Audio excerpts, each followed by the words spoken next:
Ouais, gros. Les Ça va amis, l'équipe? ça va très bien et toi? Ça va au top. On est fin avril là. Fin avril, donc on a bien entamé déjà le Q2 depuis quelques semaines. Et sur cet épisode, j'ai envie qu'on se refocus un peu business, qu'on fasse le bilan de ce Q1 au niveau des agences, enfin de nos agences respectives, et qu'on voit un petit peu ce qu'on pressent sur le marché, ce qu'on observe sur le marché du business en ligne, sur le marché du B2B, les évolutions qu'il y a sur les différentes plateformes aussi. Je sais qu'il y a eu on va dire quelques tendances un petit peu sur LinkedIn, quelques tendances aussi sur l'IA en ce moment. Toi, Massy, est-ce que tu peux nous partager un peu voilà, ce bilan? Qu'est-ce qui s'est passé sur ton Q1? La J'aurais boule de plus le cristal, fion. la petite boule de cristal de Massy sur ce qui va se passer sur le reste de l'année, afin de pouvoir un peu donner des insights croustillantes à nos En vrai, auditeurs. en vrai, c'est ça le secret. Les gens ne savent pas, mais c'est cette boule qui me dit tout. Massy, la ville est comme ça. Dis-moi, Dis-moi comment ce qu'elle est. le Bitcoin, dans 2 semaines, Est-il vrai qu'il y a une bulle sur les ETF? il y a une bulle sur les ETF en ce moment. Est-ce que je devrais faire du stock picking?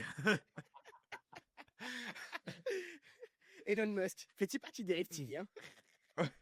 Le gars, ça a encore se bat en couille là, il faut qu'on Non, non, c'est juste, t'inquiète. C'est juste pour l'entrée. Je vais vous lécher. J'ai vu ceci, quoi.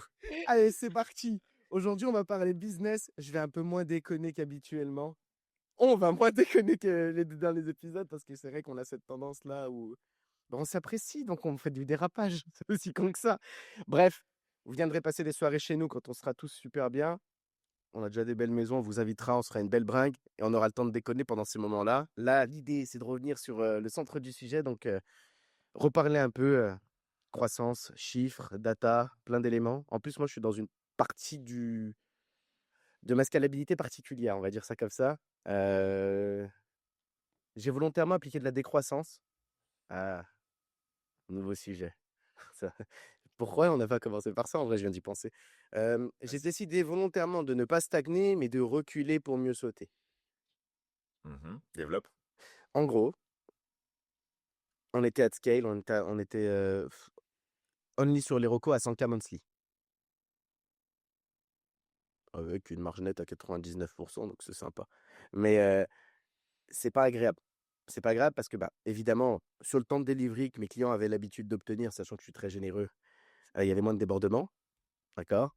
Même si, il faut le préciser, en général, il faut pas prendre pour acquis un débordement parce que c'est des cadeaux en supplément, mais vous connaissez l'être humain, il aime gratter un peu plus, ce qui est pas méchant en soi. Il y en a 2 ou 3 sur lesquels on a eu quelques temps de retard parce que, bon, j'ai eu un petit sujet familial à traiter et donc on avait pris une semaine ou 2 de retard et en vrai, là, on s'est dit: «Bon, c'est sympa, on peut dire qu'il y a un product market fit». Je sais que c'est un peu excessif de dire ça quand je fais 100K monthly, mais on va dire qu'il y en a un réel parce qu'en gros, il est purement organique et moi, je voulais vraiment qu'il soit, only one funnel. C'est-à-dire qu'aujourd'hui, vraiment, on fait rien. Je fais un post LinkedIn par semaine max et franchement, j'ai la flemme de le faire et en vrai, je voulais voir jusqu'à où ça pouvait aller. Donc là, je vois qu'on atteint la limite du modèle dans le sens où on est à 100 de taux de charge et que je sacrifierai toujours pas mes vendredis, samedis, dimanches.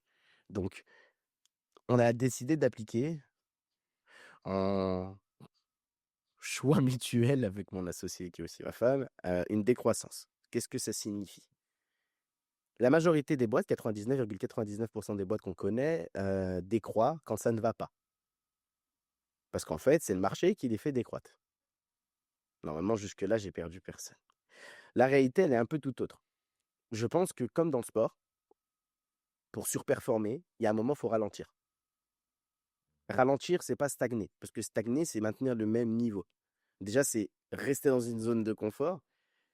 Et quand tu restes dans une zone de confort, tu as un petit peu moins tendance à aller chercher un petit peu plus profond. Et de deux, ça t'empêche d'aller trouver un peu cette créativité nécessaire à aller casser des plafonds. Même si le plan est déjà prédéfini dans mon cas, vous le savez, l'idée, c'était quand même d'aller chercher un peu plus de temps sur des trucs sur lesquels j'aurais pu approfondir un peu plus d'éléments. Donc en gros, si on simplifie, on va décider de passer de 10 clients par mois à 6 clients par mois. Donc il y en a qui vont faire la queue, c'est pas grave. Quand ils rentreront, ils pèteront, donc ils peuvent attendre 2 semaines ou un mois, ça les tuera pas. Et l'idée derrière, ça va être de se dire: «Comment je fais un back-end et un front-end agency qui vont me permettre d'aller chercher 500K monthly?» Parce qu'en fait, 100K solo, c'est 500K monthly avec une team. Il n'y a pas de sujet. Mhm. Tu fais X2, c'est de la merde. C'est claqué. Donc, en gros, il faut aller chercher du X4, X5. Pour ça, il me manque des éléments. Mon CRM multimodal qui n'était pas fini, qui me prend du temps. Les automations qui n'étaient pas abouties, qui me prennent du temps, même si je paye des gens pour, parce que j'ai pas que ça à faire et que ça va plus vite. La valeur de mon temps étant plus grosse Mm. que je paye d'autres personnes. J'ai pas fini mes SOP, j'avais pas fini mon data tracking, merci Baptiste.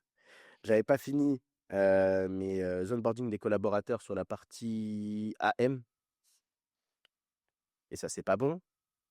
Et sur le front-end, j'ai pas eu le temps de revoir mes assets, j'ai pas eu le temps de refignoler les nouvelles versions des offres, parce que du coup, vu que je fais une nouvelle offre premium, derrière il y a aussi les offres qui sont revues. Et évidemment, j'ai pas eu le temps d'aller créer toute la partie content ads en avance, parce que je déteste faire les trucs au dernier moment. Ça me ressemble pas. Je suis très cartésien. Donc, en gros, je me suis dit qu'on va faire un truc très simple. On se calme, parce que les zones de risque, elles existent que dans les extrêmes. Pas dans l'extrême quand ça va pas, mais aussi dans l'extrême quand ça va trop bien. Et nous, ça allait peut-être un peu trop bien. Donc, on a limité le trop bien pour mieux temporiser, finir ces sujets. Du coup, au final, au lieu de les sortir dans 25 piges, fin mai, j'ai tout torché. Et après, on arrive en mode raz-de-marée parce que pour le coup, j'ai vraiment plus rien à faire à part passer sur le modèle où en fait, j'ai enfin piloté la boîte. Parce qu'aujourd'hui, c'est pas bon. Trop de tête dans le guidon, ça empêche une boîte d'avancer. Moins un CEO, il a la tête dans le guidon, plus la boîte va bien. Il n'y a aucun sujet là-dessus. Mhm. Et donc, Après, est-ce que, je reviens là-dedans. tu vois, sur le modèle que tu as et Oui. qu'on a aussi dans une certaine mesure, parce qu'on est quand même sur un modèle d'agence qui sont très liés aussi aux fondateurs, les personnes, quand elles achètent Stratco ou quand elles achètent Monetrize, elles achètent aussi du Massy, elles achètent du William, donc il y a une partie, et du Baptiste d'ailleurs, surtout du Baptiste pour la partie process, et tout, Ouais. faire tout en sorte que ça fonctionne bien parce que je suis incapable de le faire. Euh, le truc, c'est que s'ils achètent ça et que par souci de scalabilité, ils ont une très, très, très, très, très petite part de toi. Comment est-ce que tu peux... Mais moi, je suis nul. T'as dit quoi? Avec toute l'humilité que j'ai, on a fait péter plein de boîtes, mais je suis claqué. Je suis claqué à côté de mes équipes de demain. Je t'explique très brièvement pourquoi. C'est le principe du taylorisme et du Fordisme. Si tu as bien systémisé, tu pas de problème. Pourquoi? Parce que, mine de rien, les fondateurs d'agences qui viennent me voir ont fait quoi? 1, 2 agences dans leur vie? Maximum. Sympa, elles ont un peu scalé, tout ce que tu veux. Ok. Un gars de chez moi qui va rentrer dans la machine, en 3 mois, il en a vu 40, comme la tienne. Il est meilleur que toi. Sauf que lui, il fait que ça. Et que moi, j'ai pas que ça à faire. Donc moi, j'ai un défocus. Ça peut créer un conflit d'intérêts. En fait, les intérêts de mes clients sont moins mes intérêts personnels. Parce que j'ai grossi. Alors que les intérêts de mes acomptes sont les intérêts alignés avec ceux de mes clients. Donc, il vaut mieux que ce soit mes acomptes qui gèrent mes clients. Comment je vais gérer le truc? Je vais faire une transition. Ça, il n'y a pas de, y a pas de sujet sur ça. Bien sûr que les mecs, s'ils font que ça et c'est leur focus, ils seront bons là-dedans. Oui. Mais comment le client, tu vois, il se projette aussi en disant, tiens, mais moi, ce que je veux, c'est Massy, en fait. Mais il n'a Et pas à je me suis pas vouloir. Massy. Ouais, mais S'il me veut, il peut me c'est là où ça va payer. être tricky. En fait, c'est là où c'est tricky, c'est parce que le problème de ces modèles-là qui sont très axés sur une personal brand, parce que Stratco est propulsé à travers toi en tant que Oui. personne, par rapport à ta pensée critique, par rapport à tes insights, par rapport à tout ça. Donc quand les gens achètent Stratco, ils veulent pas juste un ersatz de Massy, je pense qu'ils veulent aussi pas mal Massy. Et ça dépend, tu le sais mieux que moi, hein, c'est à toi, c'est peut-être que je fabule, tu vois. Mais c'est là où c'est tricky sur ces modèles-là, je trouve parfois, c'est de réussir à délivrer toute la valeur que le client est cherché, dans la valeur à la fois réelle et la valeur qui est perçue, tout en essayant de se désengager pour que, tu vois, tu aies un effet de levier maximal. Je suis pas d'accord. En gros, selon moi, tous ces gens-là, ils se mettent un gros doigt dans l'œil. D'accord? Ils ont une version idéalisée de moi-même, de ce bout de moi qu'ils ont envie d'acheter. Mais ce bout de moi, il est moins bon qu'une part entière de quelqu'un qu'ils connaissent pas. Donc, j'en ai rien à faire de ce qu'ils pensent. Je vais leur vendre ce dont ils ont besoin parce qu'ils croient qu'ils veulent. Et j'ai une Après, personal brand très directe. Non, ils m'achètent pas moi, gros. ils achètent ce qu'ils croient qu'ils veulent. Mais je m'en fous. Ils Ça achètent pas changera forcément ce rien. dont ils ont fondamentalement besoin. Mais ce qu'ils croient qu'ils veulent, c'est ce qu'ils pensaient ne pas vouloir hier. Tout ça, ça change toujours.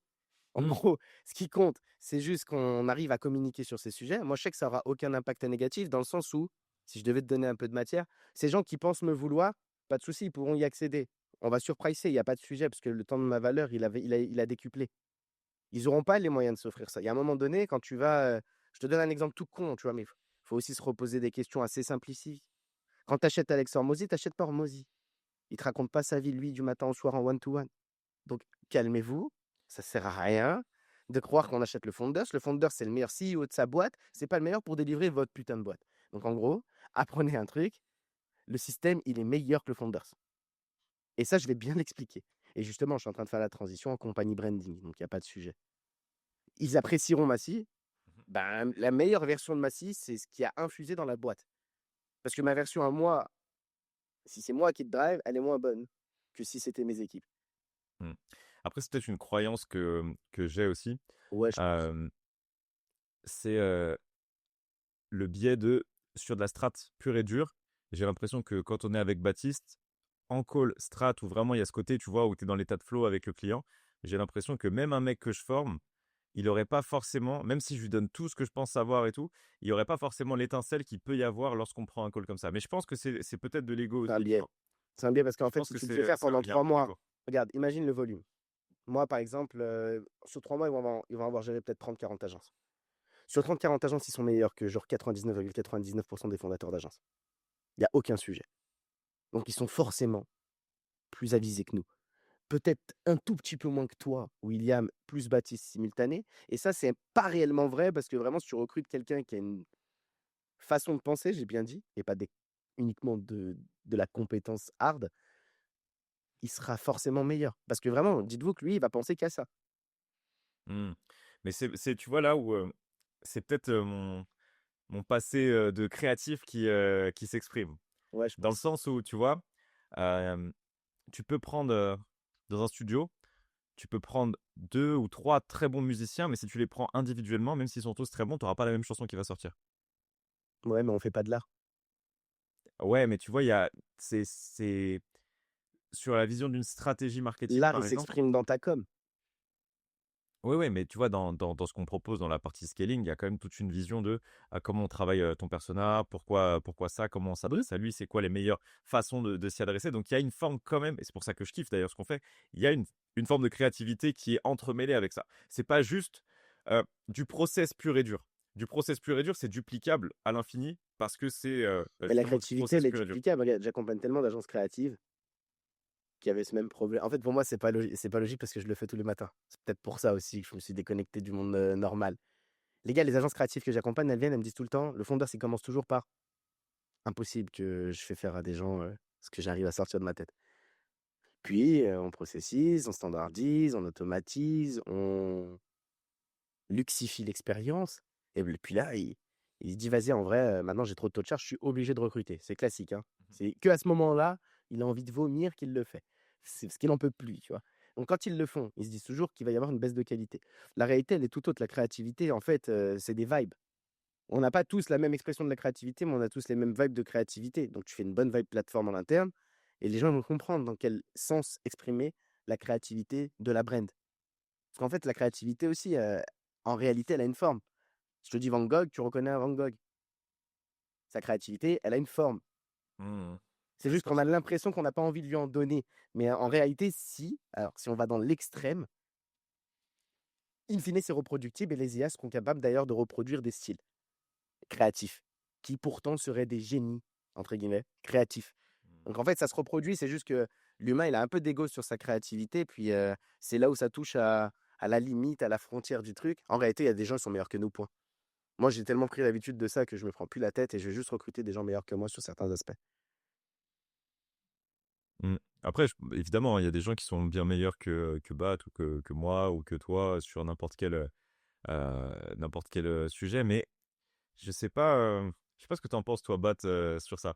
Genre, est-ce que tu penses qu'on pourrait demain, sur l'agence, sur les offres Done for You, pas sur le Done with You, parce que le Done with You, on l'a processisé en vrai, mais Non. c'est pas le même transfert de valeur. Mais tu vois, est-ce que demain, on prend Enfin, un account manager, tu vois, il gère 100% un client sans que jamais une seule fois on intervienne. Est-ce que toi, tu es à l'aise avec ça aujourd'hui ou pas? Justement, c'est ce que j'essaie de c'est ce que j'essaie de construire avec tous les reports et tout. Je pense que oui, mais il faut, 2 personnes oui, qui faut sont une squad. complémentaires. Il faut Ouais. une squad. Parce qu'en fait, vous pouvez pas prendre un gars qui vous remplace. Par contre, vous pouvez prendre plusieurs personnes qui deviennent meilleures que vous. C'est En fait, classique. demain, Enzo et Jimmy, ils peuvent absolument faire le travail qu'on fait sur du Done for You. Ok. Et en fait, les gens, quand ils achètent ta boîte, ils t'achètent. Ça change rien. Ils achètent ce que tu as fait infuser, tout ce que tu as travaillé, toute la culture que tu mets en place. Donc, en fait, ils achètent quand même la part de toi que eux cherchent. Hmm. Même mieux que ça. Parce qu'au final, il y a des gens qui sont encore plus compétents, encore plus dévoués, encore plus impliqués que les founders qui ont aussi des intérêts personnels et d'autres choses à faire en parallèle. Ok. Ok, ok. Mais c'est un truc auquel je pense en ce moment un petit peu justement parce que de toute façon pour Scale, c'est indispensable. Tiens, on a un deal qui vient de tomber, enfin un deal R2 avec la meuf dont je t'ai parlé hier. Ah, Hot. super. Ça Top. fait plaisir. On teste la strat lors de ce coup. J'ai capté, Tu le verras plus jamais. Je disais rien, mais. On voit le truc où les clauses, on va quand même les faire parce qu'il faut qu'on ait notre patte. Bah oui. Ça, c'est pour donner envie, Non, mais les etc. clauses, justement, tu vois, les clauses, à la limite, il faudrait que ça soit. C'est un des trucs, c'est un des premiers trucs qu'on dit de déléguer à l'infopreneur, tu vois. Même si, et c'est Oui, justement mais là où attends, on c'est a. différent. C'est différent. Nous, Ouais. on fait du On n'est pas sur B2B, on fait de la l'infoproduit quand on fait du consultative. dev. Ouais, Voilà, c'est c'est pas la ça. même chose. Hein. Là, on doit vraiment prendre en considération toutes les choses, poser les bonnes questions, lui faire rendre compte qu'il a besoin de nous. Et à partir de ça, le recap, il se fait avec de l'IA qui est envoyé aux équipes, donc Enzo Jimmy qui gère les projets Done for You à 100%. Moi, Ouais. je suis convaincu que d'ici très peu de temps, on aura tout processisé et ça sera le cas. Parce qu'aujourd'hui, comme a dit Massy, en fait, notre focus, ça doit être Le content. euh, le alors le content, ouais, oui et non. Enfin, oui, mais pas que. Tu vois, c'est vraiment la vision du CEO, les ads, tout ça, tu vois, qu'il faudra gérer, genre en fait, toute la machine pour acquérir des clients Et un peu déréglé. aussi. Mais c'est simple. Mais en vrai, ça se délègue. Le size en B2B, c'est en dernier qu'il se délègue. L'échelle de la délégation, c'est admin, sujet de petites opérations éclatées, etc. Les vieilles tâches à fait valeur ajoutée, tout ce qui peut aller avec. D'accord. Ensuite, la compte, delivery. Ensuite, le sales. Et après, le top level, board. Ok. Parce que comme ça, tu continues de croître et tu dérisques un maximum. Parce qu'en fait, Moi, j'ai une c'est question. plus difficilement. Sur ta LTV, est-ce qu'elle dure longtemps et est-ce elle est fat, Massy? Elle est compliquée même à gérer dans le sens où en fait, elle était imprévisible. Moi, aujourd'hui, quand je vends, je le dis, ça n'a pas changé, ça changera jamais. On vend sans tacite reconduction, on vend une roadmap, on la cale, on, on promet, on tient nos promesses systématiquement. On a des gens contents. Et le problème, c'est qu'ils sont peut-être un peu trop contents parce que là, il reste trop. Pour vous donner un peu de data, sur les 4 derniers mois, il y a que 2 personnes qui n'ont pas renouvelé, mais qui vont renouveler à temps différé. Et ma LTV, elle est de 12 mois, là, à date, minimum. Et c'est des renouvellements tous les 3 mois, tous les mois, Les gars sur 3, parfois, je les refais partir sur 3 parce qu'en vrai, il y a une phase de croissance où il y a une intensité qui nécessite que 3 mois. Des gens qui ont une grosse intensité, on va les refaire passer sur 6. Des gens sur 6, ils peuvent partir sur 12. C'est assez variable. La LTV moyenne mine, elle est à 12. Mais après, j'ai des clients qui sont là depuis le début aussi, et qui partiront pas. Qui partiront que quand je vends. OK. Mm. OK. OK. Ouais, t'es Donc, sûr. c'est une grosse LTV et ça fait un gros modèle et surtout, ça fait des CAC où on peut vite exploser parce que bon, bah, il y a de quoi mettre. Hein. Ouais, l'acquisition client, tu peux te permettre d'abuser là-dessus, donc Ouais. très smart. Après, le truc pour la décroissance et le ralentissement de la boîte, en fait, c'est compliqué quand tu as déjà des clients à délivrer qui ont renouvelé. Est-ce que tu as fait des pauses avec certains d'entre eux ou est-ce que tu En as... fait, on a géré le truc différemment, c'est-à-dire qu'on avait des clients où on savait qu'il allait y avoir une non-nécessité de continuité sous court terme, dans le sens où il devait y avoir un stand-by qui se fait vu qu'ils capent et que, ils ont besoin de souffler un peu. Il y en a.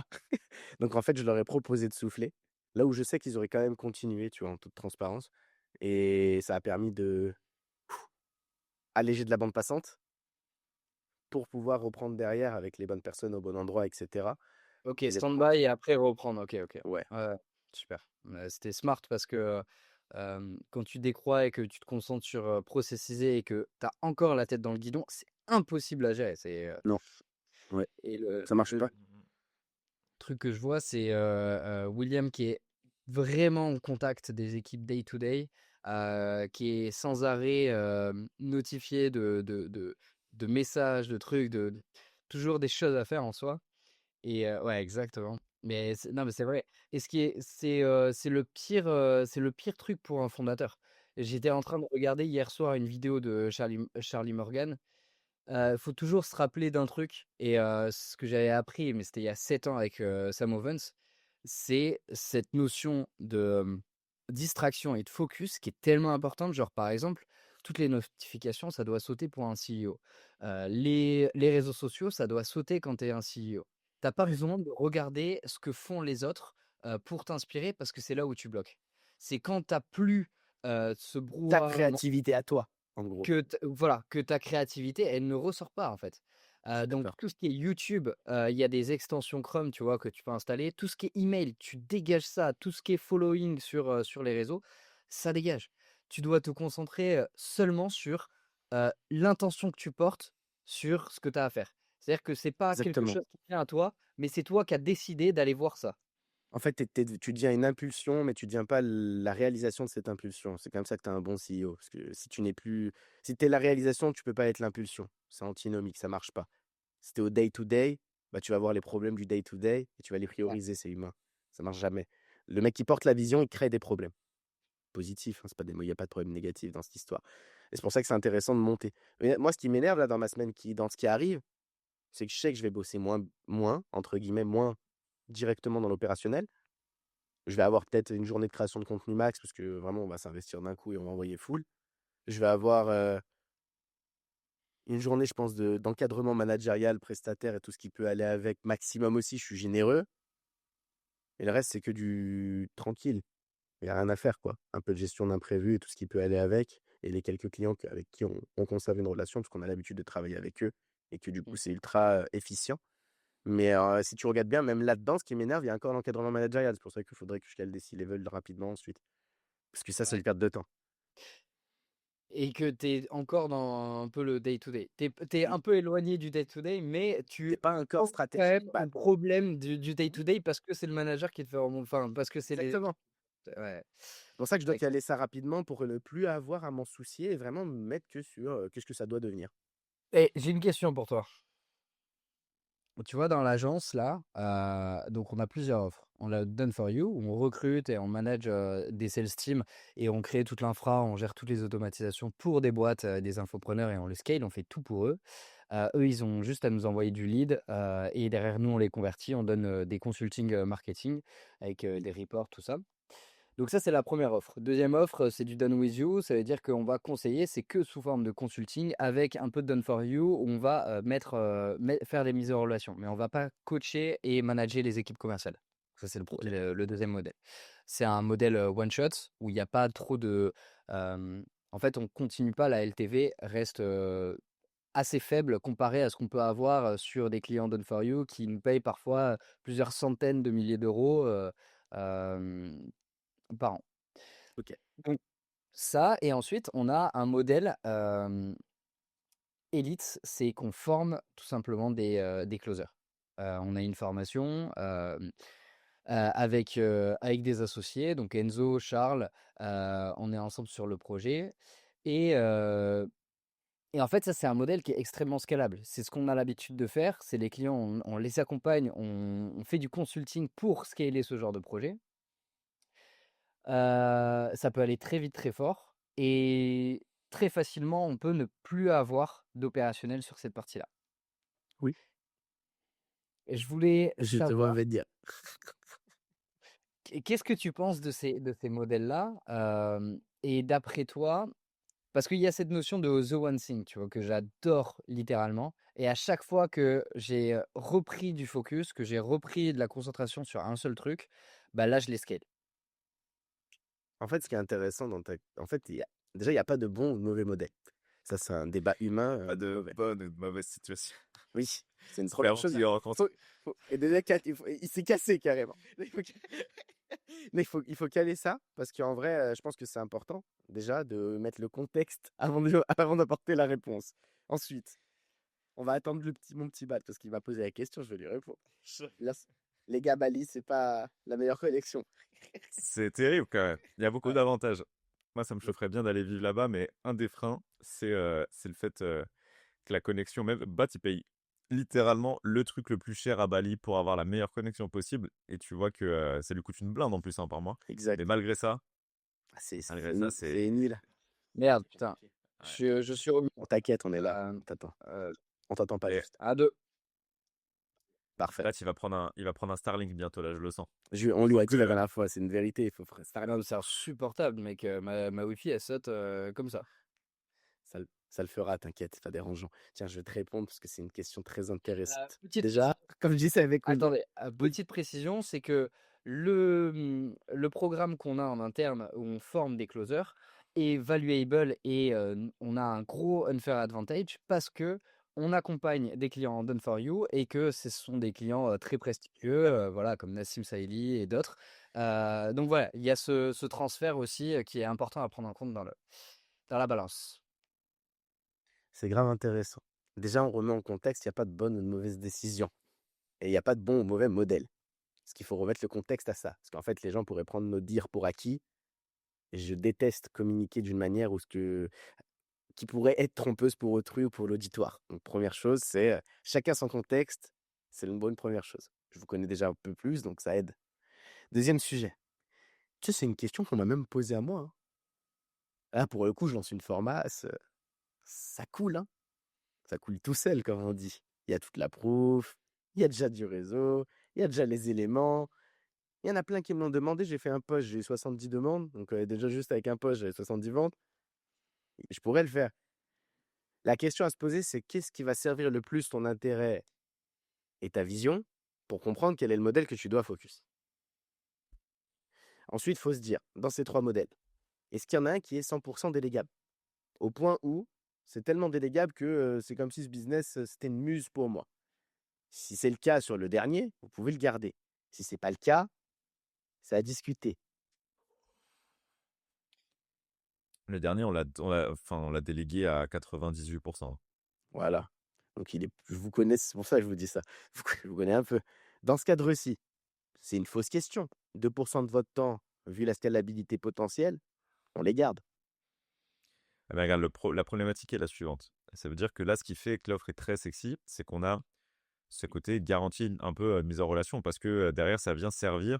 C'est deux vases communicants en fait. D'un Mmh. côté, on close des gens qui ont besoin de Cell-Team et de Process. Bon, Cell-Team et Process, enfin, Process, du coup, ça, on n'a pas besoin d'en recruter, mais l'humain, tu vois, c'est ce qui est le plus dur à trouver, l'humain de qualité dans un business. Et ça, tu es bien placé pour le savoir aussi. Donc, du coup, en fait, on forme des gens qu'on va mettre en relation, mais si de ce côté-là, on sacrifie ces offres-là pour ne se concentrer que sur la formation de closer, bah derrière, tu vois, on va plus avoir les débouchés qu'on peut prendre qui donnent le unfair advantage. Parce que vous en formez trop. Parce qu'on en formerait trop si on n'avait pas les débouchés. Là, tu vois, on est à l'équilibre. Ça veut dire que ce qui rentre, on peut le mettre en relation sans trop de problème. Face cap. En gros, la question, c'est en fait La question de base, c'est le, vraiment lequel. le... Est-ce qu'on peut faire sauter une des business units pour se focus que sur une seule, tu vois. Mmh, c'est une bonne question. Le Done for You, vous êtes obligé de le garder parce que c'est la pierre angulaire de tout le reste. Si j'étais vous, alors ce qui est chiant sur le Done for You, plus long à systémiser, mais en vrai, c'est comme tout, une fois que tu l'as fait, ça se délègue à balle, hein. Alors, ça c'est bien, ça embraye pas mal avec le sujet du jour du coup. Si j'étais vous, déjà, je mettrais mon effort prioritaire dessus. Parce qu'une fois que j'ai délégué ça, par contre, j'ai une machine un peu plus stable. Moi, regardez, j'ai pas pour vocation de m'arrêter là, vous le savez déjà. Heu, mais en gros, le jour où Stratco tourne sans moi, ouais, je me mets sur d'autres projets. Et tu vois, le truc du Done for You, j'y ai réfléchi aussi. Je me suis dit, OK, Done for You, c'est intéressant dans la mesure où c'est la cash co, dans le sens où c'est là où on prend un pourcentage sur la plupart des clients. Et donc, du coup, tu as une LTV qui est extrêmement intéressante, à condition de miser sur les bons chevals, parce que Oui. tu vas aussi avoir des projets où, tu vois, on a été confronté à ça, où tu déploies max effort, Et même si tu prends, j'ai envie de te dire, même si tu prends 35%, 40%, tu vois, si tu prends 40% d'un tout, tout, tout petit gâteau, c'est moins intéressant que de prendre 10% d'un énorme gâteau. Tu vois ce que je veux dire? Oui, Donc, c'est il y a ce sélectif côté-là à balle. aussi Il faut être très où faut, exclusif. en fait, où faut renforcer les critères de sélection des clients. Parce que tu Mmh. vois, ça, quoi qu'il arrive, tu vas avoir un gros niveau d'effort dépensé, que le projet il soit huge ou pas huge, tu vois, parce que limite, c'est plus dur encore de faire décoller un projet qui est à 0 ou à 0,5 plutôt que de redonner un coup de vitesse à un projet qui a 3, 4, 5, tu vois. Oui, mais ça, c'est simple. Regarde, moi, c'est comme moi. Toutes les boîtes qui font moins de 100, 150 K, bah frère, trace ta route. Reviens me voir quand tu as travaillé. Je suis pas un magicien. Ouais. Et je pense qu'il y a un truc qui biaise aussi, c'est dans la volonté de scaler, tu veux prendre le maximum d'opportunités, mais donc du coup, selon la saison dans laquelle tu es dans ton business, tu vois, si tu un moment où tu es un peu plus un down, tu vas être Ouais. plus tenté d'aller chercher à closer le deal et de te dire, bon, c'est pas, on a négocié un plus gros pourcentage que d'habitude, c'est Ah, mais good, ça, et en fait, tu as fait une fausse bonne affaire. ça c'est un problème d'objectivité, pardon. Vous n'avez pas été précis non plus dans le calibrage de vos OKR. En fait, aujourd'hui, vous avez des business units. En fait, une bonne croissance, c'est pas une hyper croissance partout. Tu sais, quand tu commences à travailler en mode groupe, tu comprends qu'il y a des bébés qui portent le truc, d'autres qui sont des boîtes d'acompte, donc de next step. Et en fait, là, c'est ça le truc, c'est que vous avez créé le modèle, mais vous ne l'avez pas imaginé dans son entièreté. La formation, vous ne pouvez pas le faire pour l'instant à balle parce que vous éliminez votre propre unfair. Donc, vous le capez. Vous le capez à vos besoins personnels. Mhm. Point. Du coup, pour comprendre combien vous devez faire combien vous pouvez réaliser avec ce business unit, vous avez juste à faire quoi? Comprendre ce que vous devez faire avec la partie Done for You ou Plasma. Ça, c'est un truc très personnel où les gens ont du mal à répondre souvent parce qu'ils ne veulent pas se donner une vision de croissance. Dites-vous combien vous devez et vous voulez faire. Ouais, ça c'est très clair pour nous, t'inquiète. Bah maintenant que ça c'est clair, du coup, tu as une notion de tes besoins Regarde. d'acquisition. Ouais, ça, j'ai une notion de mes besoins d'acquisition, mais les besoins d'acquisition, ils vont aussi être, si tu veux, ce que chaque client va nous rapporter va différer d'un client à l'autre par rapport à tout un tas de facteurs parce qu'on est skin in the game avec eux, qu'on n'est pas sur de la presta avec des fixes fees, on est vraiment sur un variable pur et dur en mode sales team, tu vois. Mhm. Donc, de ça, tu vois, comme je te disais, il faut être stratégique parce qu'il vaut mieux prendre une plus petite part d'un très gros gâteau qu'une immense part d'un cadeau, d'un gâteau, enfin un cookie, tu vois. Ouais. Et c'est un des enjeux, tu vois. L'autre enjeu, c'est aussi quand tu vas, et ça, tu vois, on peut y être confronté aussi. Donc là, j'anticipe peut-être sur l'avenir, mais un mec qui te paye très très cher pendant très longtemps, au bout d'un moment, il va avoir envie de trouver des solutions pour soit te payer beaucoup moins cher, soit internaliser un process que toi tu lui fais pour lui, parce que c'est pas indéfini.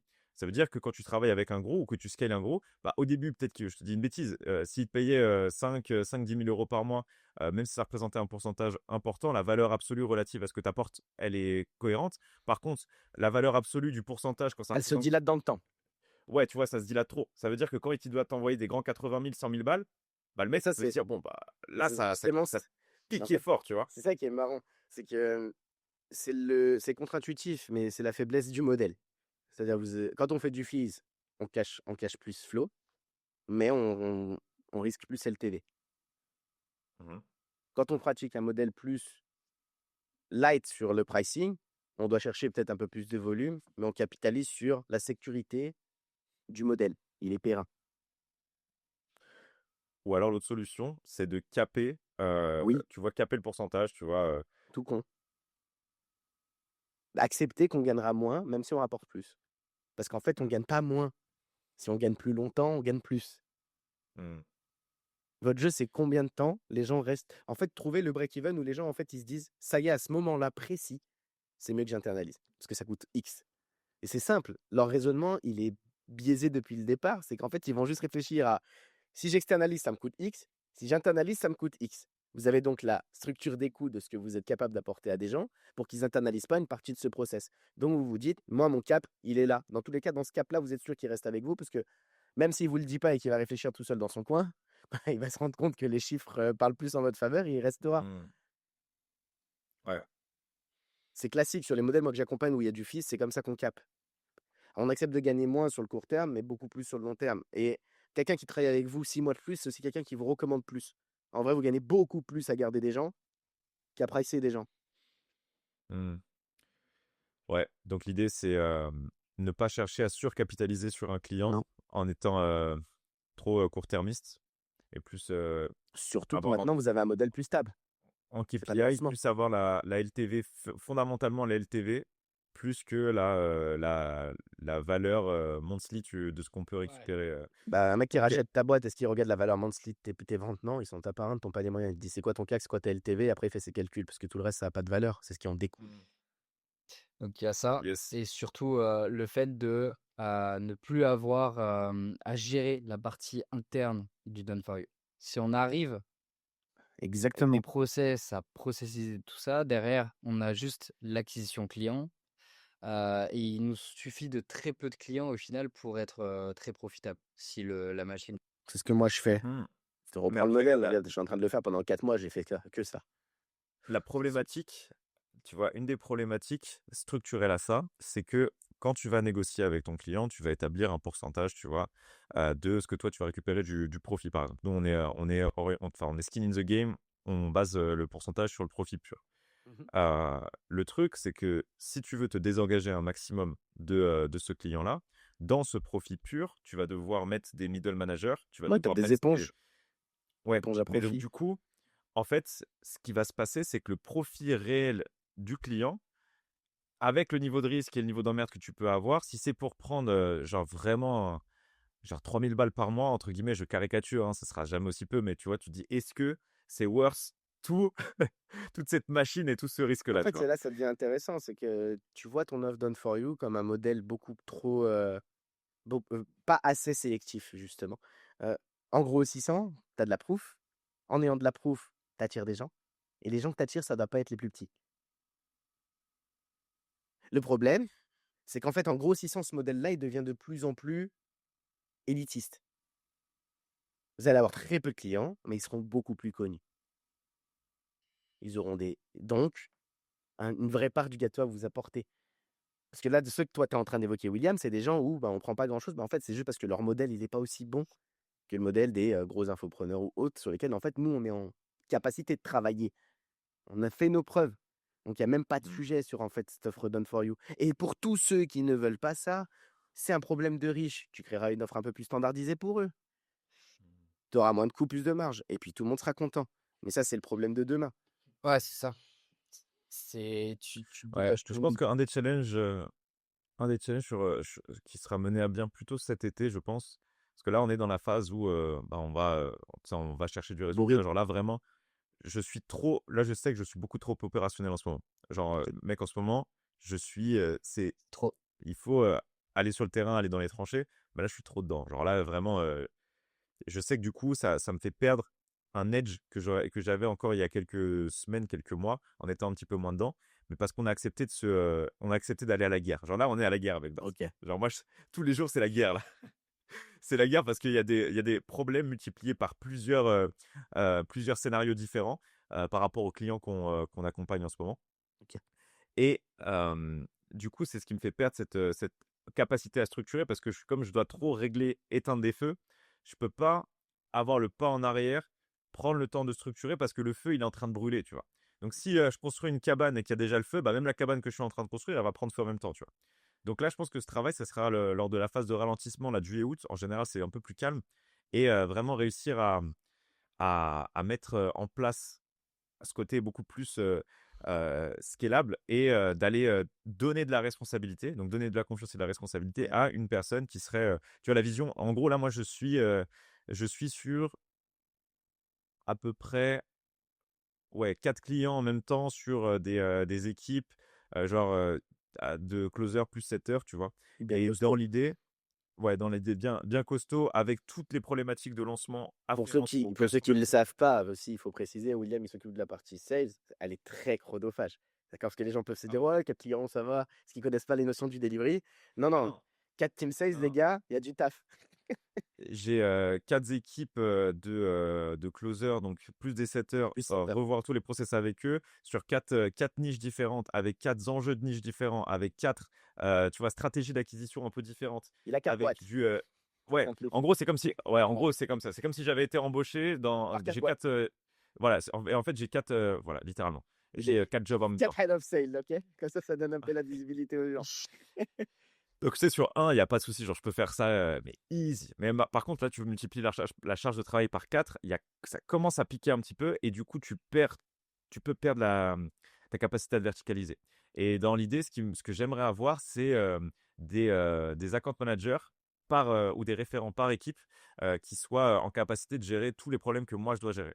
Mais ça Et eux arrivera. qui le fassent que fois. Ouais, mais tu vois, le truc, c'est que si je le mets en place, je vais perdre de l'equity sur ces deals.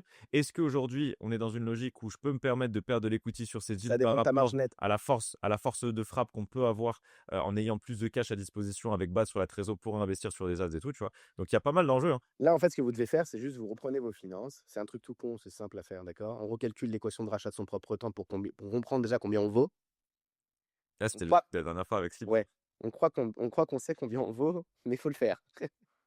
On a des surprises, d'accord? On le divise par deux, on sait qu'est-ce qu'on peut racheter. Tout ce qui est en dessous de ça, j'en ai rien à foutre, je veux rien entendre. L'émotion, l'humain, je l'enlève là. Et pourtant, je suis un humain, vous le savez, je suis très bon vivant. J'en ai rien à foutre. Quand je travaille avec quelqu'un, je viens, je fais le calcul, je regarde, je lui dis tout ça, tu te délègues, parle-moi pas chinois. Ouais, mais, parle pas, fais. Après, tu diras merci. Fais, tais-toi. Faites la même chose. Faites et taisez-vous. Prenez votre calcul. Tout ce qui est en dessous, vous perdez de l'argent, d'accord? Vous croyez que vous en gagnez en faisant ces tâches de merde, vous perdez de l'argent. Vous allez être étonné, parce que je vous connais, de la valeur que vous avez. Et vous allez vous dire, mais en fait, je suis un con. Et en fait, vous pouvez déjà commencer à faire des choses. Baptiste moins, mais encore, il peut aussi, mais je sais qu'il est plus dans les optis en ce moment, donc encore. Mais toi, William, là, c'est toi, on a un gros leverage. Donc en fait, tu reprends toutes tes tâches, tout ce que tu exécutes, tout ce que tu fais, tu regardes bien et tu vas te dire, en vrai, je pourrais même me payer un gars, c'est une frappe, Hmm. et il ferait mieux que moi, et je continue de le faire. Alors que moi, je pourrais être en train d'aller bourriner les autres sujets. Tu le fais, mais tu le fais en transition. Une fois que tu as la valeur de ton temps, ce que tu fais, c'est que tu te fais un petit plan d'action, léger, light, rapide. Tu prépares la venue de tout à chacun si c'est pas encore fait, mais dans votre cas, je sais que c'est déjà fait. D'accord? Et tu te dis, OK, quel type de profil je veux, comment je le veux. Tout ça, vous le connaissez déjà, je n'ai pas besoin d'en parler, donc on simplifie. Je le fais à quelle date? C'est juste ça, tu te mets une deadline. C'est une start line en vrai, mais c'est une deadline pour toi. Et à cette date-là, ça n'existe plus. Ton ancien boulot n'existe plus. Tu vas devoir transiter. Il n'y a rien qui se délègue par aisance, mais ça va se faire. Dis-toi, pour te dire à quel point là, je fais des choses que je devrais pas faire. Tellement, on- genre, je veux que ça décolle sur tous les projets. Je suis en train de prendre des appels de closing pour des clients. Mais en vrai, Tu tu vois, sais qu'en faisant genre ça, là, parce que tu fais moins ah ouais, décoller. Ta valeur, c'est d'expliquer aux ah gens ouais, de ouf. comment le faire. Ah, de Ça, ouf. ça se Là, multiplie. j'ai un call de closing tout à l'heure. Je me dis, mais qu'est-ce que je fous à prendre des calls de closing là? Parce que, en fait, t'as tellement envie.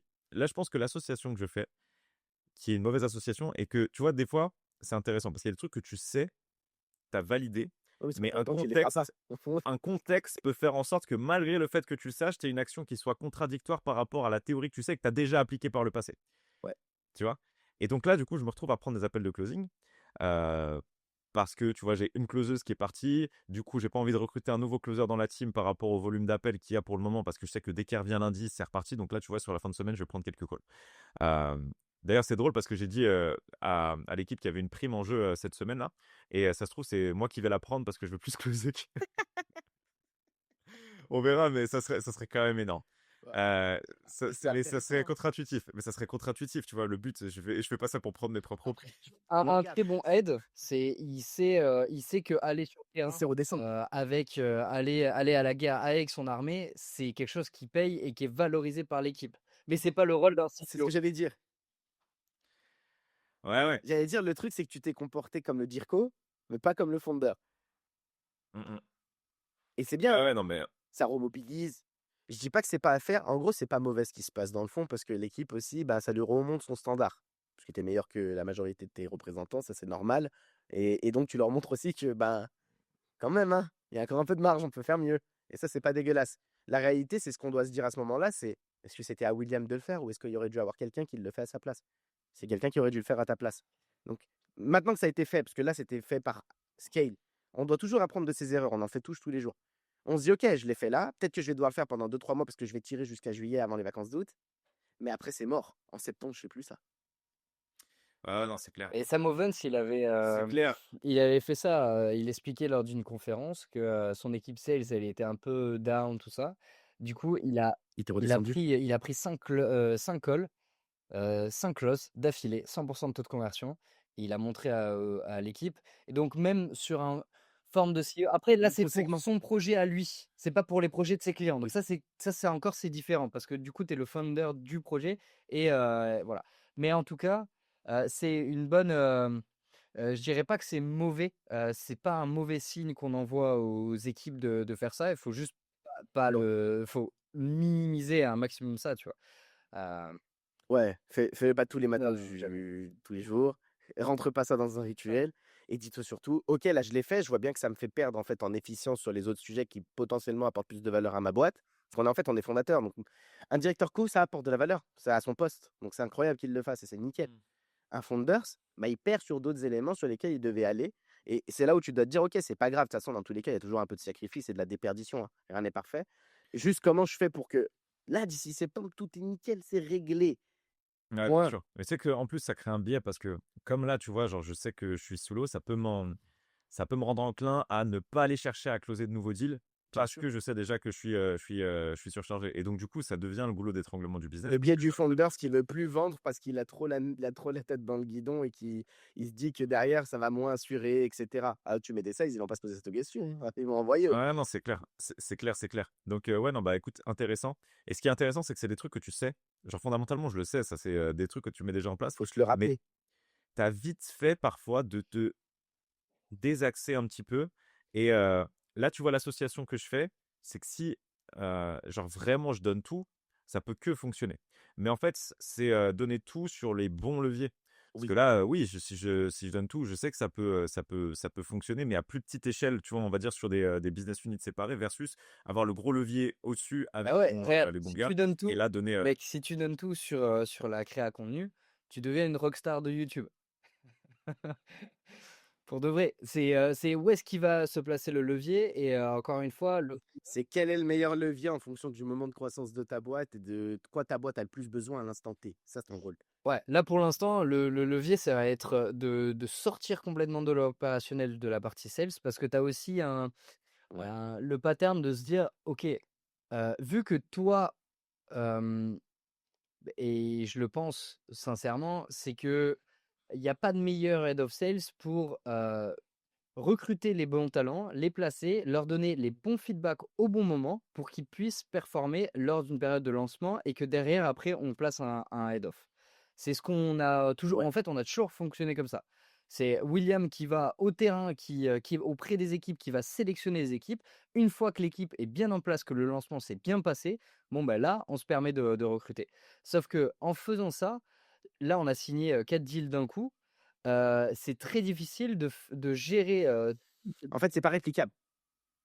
C'est Mhm. C'est pas réplicable à scale. Donc, si c'est pas réplicable, c'est qu'il n'y a pas de Ouais, levier. c'est ça. Point. Et en fait, il n'y a pas de sujet. Moi, c'est ce que j'ai. Ça fait tellement de temps que je suis en train de bosser ça là.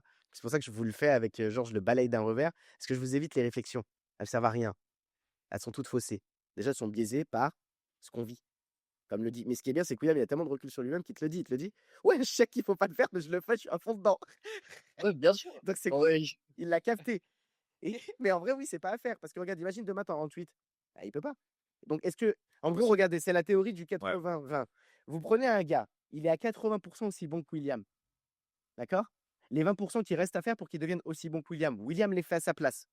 Du coup, on a 5 gars pour un William, pour le même temps. Donc, vous faites X5 juste parce qu'on prend des gars moins bons. Et William, il vient juste combler là où c'est pas bon. Tu vois, un truc qui est intéressant aussi, je redézoome là. C'est drôle, c'est un mini consulting du coup, ce pod, mais merci, merci pour Avec plaisir. les éclairages. J'espère que ça aidera aussi les personnes qui se trouvent dans des situations similaires pour le scale. En gros, sur les 3 business units, qu'est-ce qui s'est passé? C'est que pour lancer la troisième, donc la formation de closer, en gros, on a donné la responsabilité à 2 de nos gars qui sont, on va dire, dans la C-suite avec nous. Ok. Vous vous focussez à fond sur ça pour que ça décolle. Et du coup, comme ils se focusent à fond sur ça, on commence à avoir de la traction et le projet commence à décoller. Chose Ok. qui, je le sais, si je leur avais demandé d'être avec moi, tu vois, peut-être en account manager sur certains des clients que je suis en train de faire décoller, bah, je sais que forcément, le projet, il aurait été un petit peu plus mort dans l'œuf parce que bah, leur focus aurait été ailleurs. Donc là, je leur ai donné une mission où je leur ai demandé de focus que sur ça. Alors que dans d'autres circonstances, je les aurais eu avec moi pour m'alléger la charge de travail sur tous ces trucs-là. Ok. Et tu vois, à chaque fois, c'est une question d'allocation aussi. Et ça veut dire que là, effectivement, on a ces 3 business units. Après, le Done With You, pour l'instant, c'est un peu plus en pause parce que on s'est dit, OK, bah, le Done With You, on a fait péter des mecs. Genre, on les a vraiment fait péter. On s'est dit, putain, mais si on était en train de manager, tu sais, il y en a qui ont fait le million en l'espace de quelques mois alors qu'ils Hello. faisaient 20 000 balles. Mais mec, ça aurait été insane. Moi, pour Ça, moi, le Done With You, vous le sautez. Mais après, c'est un choix. Ouais, Vous le je pense sautez que pour l'instant. Le Done With You, c'est un peu en stand-by. Après, ce qui est bien, c'est qu'on a déjà tous les process, toute la formation qui est shootée, tout ça c'est un actif qui sera mobilisable en temps voulu. Mais Mm. si tu proposes, si tu as trop de choix dans tes offres aussi, tu peux potentiellement avoir des personnes qui vont pas aller vers le truc sur lequel tu as envie de les emmener. C'est pour ça que là, on reste. Tu vois, Done for You, on sait que c'est là où la LTV est la plus intéressante. Il y a aussi forcément un enjeu derrière de délivrer, mais avec les bons process. Parce que là, ce qui s'est passé aussi, c'est qu'on signe 4 nouveaux clients et on a changé le process qu'on avait. Bats, il s'est mis à fond Mhm. pour créer un putain de SaaS en interne. Donc, on a eu des nouveaux process, des nouveaux clients, des nouveaux enjeux, une Un petit peu de typologie de chaos. clients légèrement différente. Ouais, on a eu full chaos, mec. C'est pour ça que là, full chaos, là, je suis. Là, gros, là, je nage la brasse poulet. Là, je suis sous l'eau, mec. Je suis. Et c'est là où tu vois, c'est ça, c'est intéressant, c'est de se poser cette question, en fait. C'est que vous ne posez peut-être pas assez, c'est quoi votre capacité d'absorption réelle? Celle où on est à 100% d'efficience. Pas celle où on commence à perdre en efficience et du coup, en réalité, on est en train de sacrifier demain. Je le dis souvent, regardez, moi j'ai plein de concurrents, ils sont là, ils veulent push à fond, ils envoient 500 DM par jour, ils niquent leur répute, ils font de la merde. Laisse-les. Pendant ce temps-là, build tes actifs, reste discret, et quand tu sors tout d'un coup, c'est facile. Je pense qu'un truc qu'on doit faire aussi, Bat, là, c'est on va se faire une shortlist de tous les mecs avec qui on a vraiment envie de bosser. Ouais, et vous faites Et, que eux. Vous les et on lâchez fait. plus. Non, mais une shortlist dans les personnes à cibler. Tu Oui, vois, des personnes qui ne sont pas encore nos clients, mais des vraiment une vrais, shortlist de. pour votre Parce que done notre for offre, you. Pour votre offre ouais, done for you. Voilà. pour le done for you, en fait, c'est pas fait pour tout le monde. Bah, c'est pas Aujourd'hui, tu du tout vois, fait pour tout le monde. euh, d'ailleurs, ça on a. devrait être que pour des top infopreneurs. Vous n'avez même plus le droit aujourd'hui, avec ce que vous avez déjà prouvé. Moi, si j'étais vous. En fait, vous avez manqué d'exigence envers vous-même. Ouais. Vous n'avez pas le droit de dire à des gens moins ouf sur la partie business, on ne juge pas l'humain, mais le business, c'est factuel, à des gens qui ont une communauté organique pas assez développée, à des gens qui ont moins une capacité business de transformation, qui n'ont pas encore des éléments de conversion, qui n'ont déjà pas mis des choses en place. Non, aujourd'hui, votre offre done for you, elle est que pour des bangers. Et ces bangers, on doit leur rendre ça. Celui qui le fait bien, et c'est la seule personne qui a compris ça, à la limite, dans le monde d'infoprenariat que je vois dernièrement et qui se propose pas à tout le monde, c'est le Jean Hollander, là, le jeune, là. Ouais. Lui, à la limite, Il il est fait. très, très chaud, lui. Ouais, mais pourquoi il est chaud? Parce qu'il a décidé de dire, moi, c'est que de la frappe. Si t'es pas ouf, viens me voir plus tard. Je coûte Ouais, mais très ce qui était cher, le mais je coûte bien. positionnement, ce qui était littéralement le positionnement qu'on s'était donné au début Ah, avec Baptiste. Et On en par revient. grid, un petit peu en mode, bon, vas-y, faut qu'on, tu sais, genre, on non. a closé du deal, on a scale. Et ce qui s'est passé, c'est que du coup, au début, on était extrêmement sélectif parce qu'on n'avait pas encore le produit et qu'on devait le créer et scaler ces infopreneurs. Quand on a commencé à le créer et à scaler ces infopreneurs, là, on a commencé à tout processiser. C'est-à-dire que tout était déjà quasiment en automatique. Il y avait juste les closer setters qu'on faisait en mise en relation et quelques consultings par-ci par-là. Donc, l'offre de Done With You, elle est vraiment scalable. Et le jour où on a mis cette offre scalable, c'est qu'on a enlevé ces standards de sélection. C'est-à-dire qu'aujourd'hui, tout type de personnes, si elles font, je sais pas, 20 000 euros par mois, elles peuvent travailler sur le modèle Done With You, mais pas sur le modèle Done For You. Et c'est l'erreur qu'on a fait. Mhm. C'est rendre le truc. Mais c'est ça en fait, le truc, c'est que vous avez défocus votre LTV. Vous êtes dit que la croissance. En fait, la croissance court-termiste, elle est fausse parce qu'elle te cape. Mm. La croissance de ta LTV, elle est incroyable parce qu'elle fait un effet de levier. Et Ouais. en fait, aujourd'hui, c'est pour ça que je le dis souvent. Il n'y a qu'une boîte qui est très avancée, qui a vraiment tout délégué, qui commence à faire des trucs où on ne comprend pas pourquoi ils vendent ces offres-là. Parce qu'ils s'en foutent, ça y est, c'est plus eux qui font. Du moment que vous faites vous, ça ne doit plus exister ce genre de modèle. C'est pour ça que vous devriez avoir que 2 offres dans votre cas. Une que vous gardez pour vos propres soins et qui vous permet aussi de développer un élément très intéressant et un super asset quand tout sera délégué parce que vous pourrez le passer à scale. Et à ce moment où vous serez at scale avec du done for you très élitiste pour le coup, vous pourrez vous permettre de faire du done with you pour monsieur tout le monde. Sachant que vous aurez constitué un bet de portfolio, vous aurez constitué vos efforts juste là où il le fallait, et que cette LTV-là, elle va constituer une marge nette et une rentabilité pour votre boîte qui va vous permettre de réinvestir sur n'importe quoi derrière. Mmh. C'est ce que je fais là. Quand je vous dis je vais mettre des claques à tout le monde avec des billets, c'est ce qui va se passer. Tu sais, l'erreur, je pense il y a une erreur qui est de penser que le système que tu as, il peut marcher pour tout le monde, ou en tout cas, tu vois que tu as la capacité Il peut de marcher pour scale tout le tout le monde, monde. mais ils peuvent pas Alors, marcher à la même intensité ou au même niveau. C'est pas le même potentiel pour chacun. ouais, il y a ce truc-là, mais il y a le truc aussi que le levier n'a de sens. Enfin, tu vois, le levier sales team, high ticket sales team, Ouais. n'a de sens que s'il y a un minimum de market fit vraiment établi, validé, prouvé avant. Tous ceux qu'on a fait exploser, mais vraiment, genre, tu sais, le multiplicateur, il a éclaté tout, c'est quand tu avais ce PMF. Quand C'est tu avais ça. un minimum de PMF derrière, bah, tu vois, c'était très simple de build love, c'était très simple de mettre en place les closers, les setters, avoir un gros afflux de call, avoir du volume de vente. Et là, tu vois, c'est là où tu as le avant-après qui fait le plus mal. En fait, tout part de là. Et le problème, c'est d'avoir l'illusion et l'ego peut-être de se dire que s'ils n'ont pas trouvé le PMF encore, je vais le trouver pour eux. On va faire 3-4 consulting et je vais le trouver pour eux parce Non. qu'il y a quand même une inertie avant de. Même si tu as les bons Mais conseils. en fait, les fondations, c'est le 0 to 1 et le plus compliqué. C'est le plus compliqué. Tout le monde On galère. fait faire, nous, le done for you, c'est pour te faire 1 to 10. On n'est pas là pour faire du 0 to 1. Exactement. On Ouais. arrête ça. Moi, je suis 0 to 1, trésorier. Je vous le dis, les agences, je leur mets des portes, frère. Je viens, je lui dis, écoute, non, c'est pas l'heure. Et ils me Et je disent, pense que ouais, c'est c'est pas le ouf. discernement On va voir d'autres qui. gens, En fait, c'est un qui nom, reviendront quand ça c'est va un faire. nom qui est C'est un nom à demain. comme ce qu'on a fait. Bon, je vais pas mentionner le nom, mais c'est d'ailleurs ce qu'on a fait sur une proposition qui aurait pu nous faire gagner pas mal d'argent, mais on s'est dit les secondes conséquences de ça, elles sont trop négatives. Et par rapport au Doc Focus, c'est trop négatif.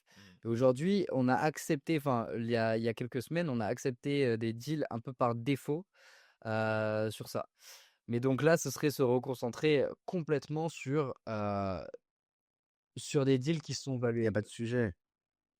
Mais il y a que ça à faire, en fait. Vous avez même pas le droit d'exister sur d'autres éléments. Moi, je fais que ça. C'est pas joli sur le court terme. On a l'impression qu'on se fait rattraper par des concurrents, qu'il y en a qui vont plus vite.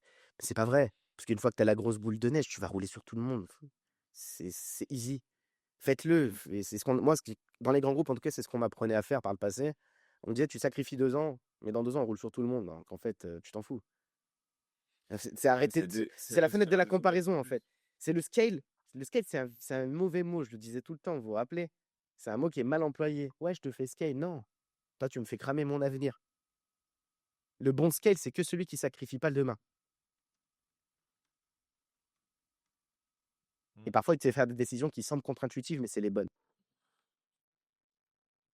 Ouais, et serait ancré sur toujours ce concept de seconde conséquence. Et regarde bien, si tu regardes bien, on a toujours une bonne première idée de ce qu'on doit faire. Et souvent, on s'éloigne de cette première idée, justement, en grossissant. Tu sais, il y a plein de boîtes qui viennent me voir. Bah, tu vois, Martin en a fait partie, parce que l'auditoire le connaît maintenant. Et ils font déjà 1M, 2M. Il y a plein de gens qui sont pas comme Martin, qui ont de l'ego et qui se disent, ouais, moi, c'est bon, je suis déjà accompli, tu vois, j'ai pas besoin d'aide. La réalité, c'est qu'à chaque fois qu'il y a une boîte comme ça qui vient me voir, elle me dit, ça marche plus comme avant. Mmh. Et ça marche toujours comme avant. Ce qui marche plus, c'est qu'ils ont changé.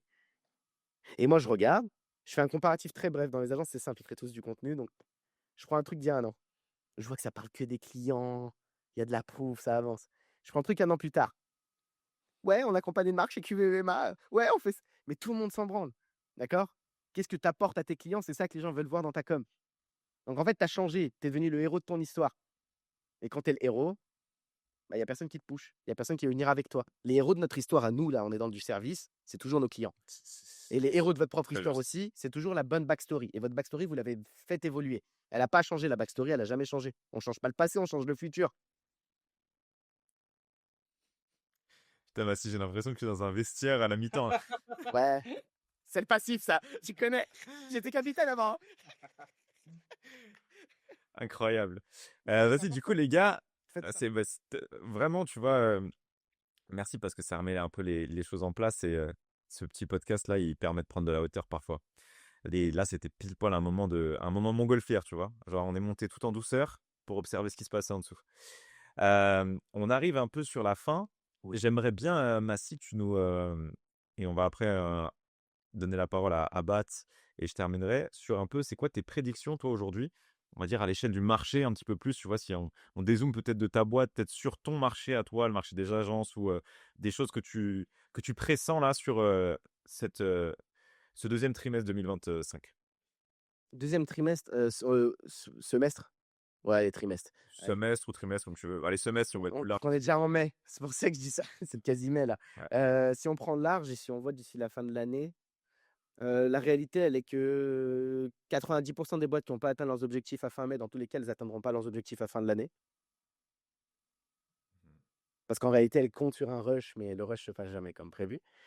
Deuxième élément, c'est le dernier trimestre là, du premier semestre du coup. C'est soit il y a tout qui est prêt pour tout péter Q4, soit ce sera déjà mort. Troisième élément, l'IA, ça va vite, ça va changer beaucoup de choses. Il y a beaucoup de monde qui pense qu'ils vont se faire remplacer. La réalité, c'est qu'on ne les changera pas. Le monde du service, il existe depuis la nuit des temps. Pourquoi? Parce que les humains aiment les humains. Et on a un peu de chance avec ça. C'est juste qu'en fait, aujourd'hui, on remplacera tous ceux qui sont éclatés au sol. Et ça, c'est très bien. Il y a beaucoup d'agences nulles à chier. Qu'elles finissent à la poubelle, c'est pas dégueulasse. Ou que leurs fondateurs se remettent en question, ça en vaut la peine. Et dernier point, moi, sur le monde des agences, un peu particulier, je pense. La majorité des boîtes, elles sont pas assez dérisquées. Elles pensent que tout va bien, tout le temps, même quand elles ont grossi, parce qu'elles ou qu'elles sont en croissance. Chacun a son niveau de réussite, on s'en fout. Il y en a qui font 10M, il y en a qui font 1, il y en a qui font juste 100K annuels, peu importe.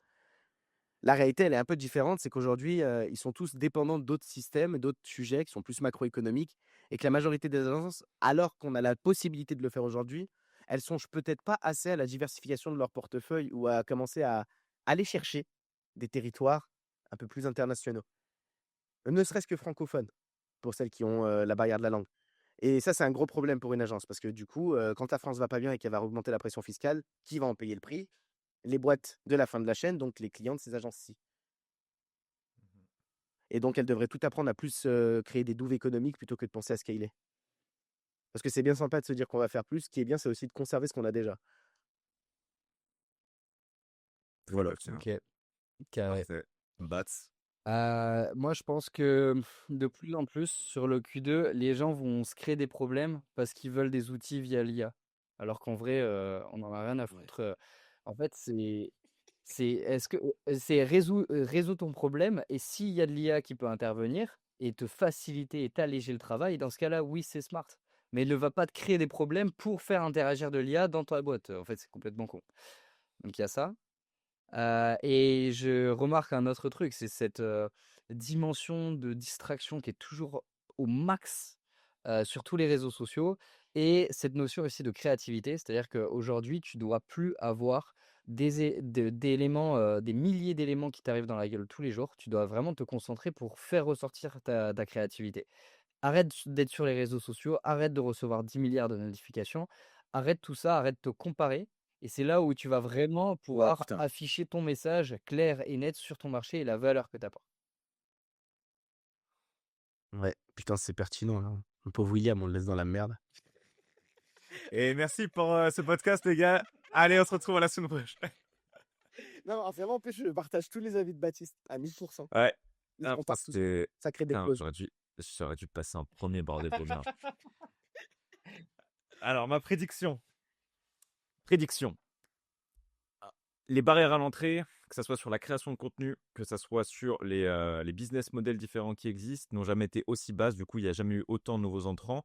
Et du coup, on peut aller vers une forme, euh, comment dire. Et en plus, le fait qu'il y ait de l'IA, il y a beaucoup de gens qui servent à rien dans cet espace. Ouais. Donc qui apportent fondamentalement pas de valeur. On a des clones de clones, on a des copies de copies de copies, qui ont tous les mêmes agences, la même promesse, qui ont tous acheté Offers d'Hormozy, qui ont tous la même offre irrésistible, qui ont tous dupliqué le profil LinkedIn avec enfin tu vois un mec qui fait un post, voilà le nouveau profil LinkedIn qui est offert. Et donc du coup la différenciation est plus que jamais de mise parce que aujourd'hui les formats évoluent vite et si t'as pas, enfin faut réussir à développer sa singularité. Que ça soit dans la façon de proposer la valeur que tu proposes à travers des vidéos ou autres, c'est la singularité qui va primer. Et au final, des gens singuliers, il n'y en a pas tant que ça. Tu peux être singulier par rapport à ton parcours, mais pas seulement. Tu peux être singulier par rapport à la façon de l'expliquer, à la façon de te raconter, à la façon de de délivrer tes clients. Donc, il y a, je pense, un vrai premium à l'authenticité pure et dure et pas l'authenticité fake. En fait, on a tellement dit ouais, il faut être authentique que des gens se sont mis à créer un gimmick de ce que c'est que d'être authentique et des gens dupliquent le gimmick de l'authenticité. Ouais. Donc, moi, ma prédiction, c'est que ceux qui vont vraiment réussir à faire la différence, c'est ceux qui vont créer un gap tellement grand parce qu'ils ne seront pas duplicables, parce que leur singularité, surtout par qui ils sont et le format à travers lequel ils se racontent, fera que ça sera les owners un peu de ce modèle-là et c'est eux qu'on va suivre et regarder. Tu as plein d'exemples, tu vois, si tu prends l'année dernière ou l'année précédente, quand Daniel Dalen est arrivé avec son format où il a repopularisé le vlog un peu business, tout le monde s'est mis à faire du Daniel Dalen. Ouais, ça saoule là. Et donc, du coup, en fait, c'est une dilution qui fait que, en gros, tu as l'impression de regarder la même vidéo, mais juste avec un visage différent, mais c'est la même vidéo. Avec la même musique, avec les mêmes cuts, avec la même histoire. Ouais, les gars, donc là, je suis dans mon entrepôt en Chine. Je scale. Ouais, ok, mais je l'ai vu 3, 4, 5, 6 fois. Ce mec, pourquoi, tu vois, c'est à lui que je vais acheter son service et c'est sa valeur que je viens chercher. Donc, moi, ça serait mon propos. Ça serait le fait de bien assumer sa singularité jusqu'au bout et pas être dans un gimmick de l'authenticité parce que c'est ce que je pense qu'il faut faire et je duplique l'authenticité perçue de quelqu'un d'autre. Je suis d'accord à fond. Surtout qu'en ce moment, YouTube, c'est devenu nul à chier tellement les gens se dupliquent tous. Mais oui, tout le monde maintenant a, ne serait-ce qu'un iPhone, une caméra, donc peut faire des vidéos. Donc il y a beaucoup plus de gens qui font des vidéos. Donc tu vois, on se partage le gâteau de l'attention. Tu vois, il est certes immense, mais tu as beaucoup, beaucoup, beaucoup, beaucoup de personnes qui en veulent une part. Je suis d'accord. Et donc ça devient plus compétitif. Et à ce niveau-là, il faut savoir se différencier. Voilà les amis pour cette conclusion. J'espère que ce podcast aura apporté des insights aux personnes qui l'ont écouté jusqu'au bout. Je ne sais pas s'il en reste beaucoup là à cette heure-là sur podcast qui ont vraiment regardé pendant 1 heure et qui ont écouté tout ça. En tout cas, merci encore une fois à tous ceux qui nous suivent. Ça fait plaisir. On le fait avant tout pour nous, mais c'est trop cool de voir que ça parle à d'autres personnes. On se dit à la semaine prochaine. Abonnez-vous. Invitez la semaine prochaine. Abonnez-vous. Ouais. Laissez un commentaire, un petit Genre, like. jamais. Tiens, en fait, le truc, c'est qu'on fait du contenu, mais pas pour. Enfin, vraiment, moi, c'est une visio. C'est une visio que j'enregistre histoire d'eux, tu vois. Mais c'est vrai qu'on le fait vraiment pour nous, alors que on a eu des très bons feedbacks. Assez peu, parce qu'ils sont nichés. Il y en a plein qui sont nichés qui le regardent de temps en temps. Très Qui niché. me disent, franchement, j'ai kiffé celui-là et tout. Donc, c'est que c'est sympa, tu vois. Mais c'est vrai qu'on le fait de manière assez égoïste. C'est pour ça que ça tient. Que ça C'était restera lequel longtemps. votre préféré? Votre podcast Franchement, préféré qu'on a fait? mon préféré, moi, j'aime trop Slim, frère. J'ai découvert un Ah personnage. ouais, Ouais, pareil. Régulièrement. Slim, il était canon. Slim, c'est le frérot, tu vois. Je l'aime bien particulièrement humainement et tout. Donc, forcément, c'est un de mes podcasts que je vais préférer. Vas-y, les gars. Bon, allez, on se dit à la semaine prochaine. Allez, des bisous à tous. Ciao, ciao. Ciao, ciao.